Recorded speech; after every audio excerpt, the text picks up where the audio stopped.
ಅಧಿಕಾರಿಯೊಬ್ಬರ ವರ್ಗಾವಣೆ ಕಾರಣಕ್ಕೆ ಸಣ್ಣ ನೀರಾವರಿ ಸಚಿವ ಎನ್.ಎಸ್. ಬೋಸರಾಜ್ ಮತ್ತು ರಾಯಚೂರು ಜಿಲ್ಲಾ ಉಸ್ತುವಾರಿ ಸಚಿವ ಶರಣಪ್ರಕಾಶ್ ಪಾಟೀಲ್ ಮಧ್ಯೆ ಭಾರೀ ಜಗಳ ನಡೆದ ಘಟನೆ ಇಂದು ವರದಿಯಾಗಿದೆ.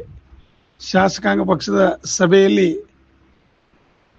ಮುಖ್ಯಮಂತ್ರಿ ಸಿದ್ದರಾಮಯ್ಯ, ಉಪಮುಖ್ಯಮಂತ್ರಿ ಡಿ.ಕೆ. ಶಿವಕುಮಾರ್ ಮತ್ತು ಗೃಹ ಮಂತ್ರಿ ಪರಮೇಶ್ವರ್ ಅವರ ಸಮಕ್ಷಮವೇ ಈ ಇಬ್ಬರು ವರ್ಗಾವಣೆ ಸಂಬಂಧ ಏಕವಚನದಲ್ಲಿ ಬೈದಾಡಿಕೊಂಡಿದ್ದಾರೆ.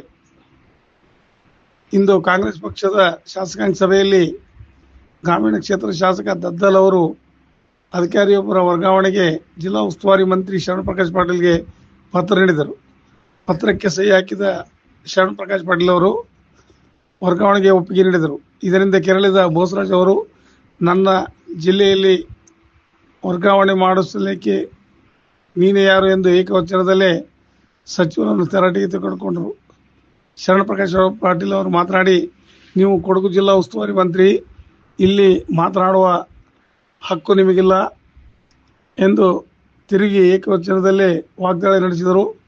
ಇಬ್ಬರ ನಡುವೆ ಏಕವಚನದ ಜಗಳ ಕೈ ಮೀಸಲ ಮಾಡುವವರೆಗೆ ಹೋಯಿತು.